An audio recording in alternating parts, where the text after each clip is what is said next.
Any angle, there is no beginning, there is no end, and it is perpetually expanding. Subhanallah.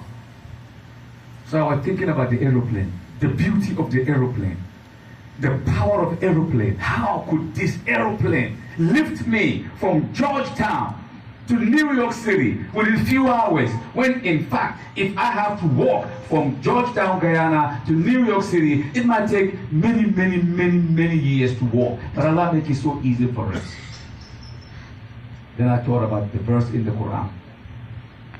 Allah gave Solomon the first aeroplane.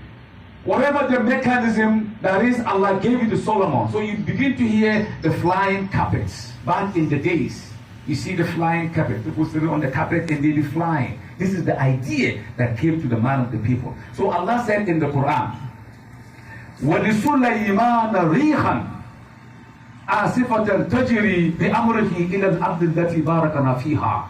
And to Solomon, we've given the power of the wind. Think about this verse. In aerodynamics, the first thing mentioned is the power of the wind. If you fly an aeroplane, the wind have to reach certain capacity for the aeroplane to be able to lift up. So Allah said, وَلِسُلَيْمَانَ رِيحًا. We gave Solomon the power of the wind. Asafa, traveling. Tajiri, in a speed beyond your thinking. The amrihi, that Allah gave you the amr. The amrihi is the cockpit. The pilot have amrihi, his hand rests the movement of the craft.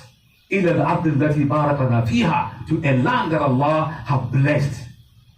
So we break it down. Allah mentioned propulsion, speed, cockpit, and the next land that the aeroplane will land. وَلِسُلَيْمَانَ رِيحًا. We gave it the power. Don't you see the aircraft have two engines propelling the wind? Without the wind, aeroplane can never lift up.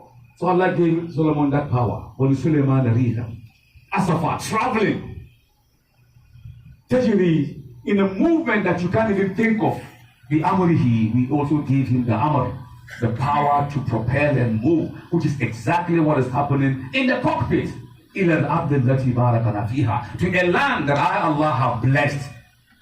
Allah said, إِنَّ أَرْضِي وَاسِعَةً سِيرُوا فِي الْأَرْضِ, travel on earth.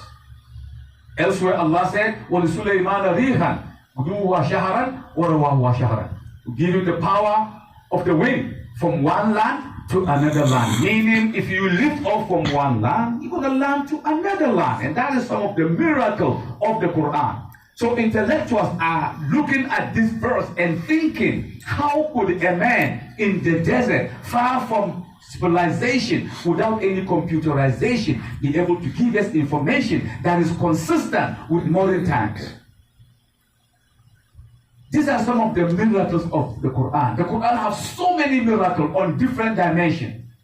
But if science is proven to be the best, the Wright brothers, the one in North Carolina who brought the aeroplane, it took them over 1 year trying the wind velocity, be able to make their aircraft lift. 1 year trying the wind velocity.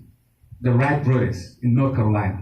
Allah mentioned that long time ago. So Allah said, وَلَتَعَلَمُنَّ نَبَأَهُ بَعْدَ. They will come to know what is in the Quran. They will come to know. But as time goes on, in time to come, they will come to know. And that is exactly what Allah is saying to us today. So the challenge is science and the Quran. Which one came first?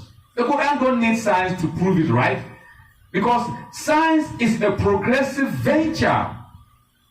It discusses certain theory and allows new ones to come in, following three principles: HOV, hypothesis, something that popped in their mind, hypothesis. Then they observe the situation, then they verify if it is right. So science goes through three distinct processes: hypothesis, observation, and verification. But the Quran doesn't have to go through that, because where the Quran came, it came from the fountainhead of knowledge. Allah said, لَكِنَّ اللَّهَ يَشْهَدُ بِمَا أَنزَلَ إِلَيْكَ أَنزَلَهُ بِإِلْمِهِ وَمَلَائِكَةُ يَشْهَدُ وَكَفَى بِاللَّهِ شَهِيدًا. Allah bear witness to the fact that whatever He gave you to, O Muhammad, came from Allah's knowledge, and the angels bear witness to that. Allah said, nay, I am the ultimate witness to see to it that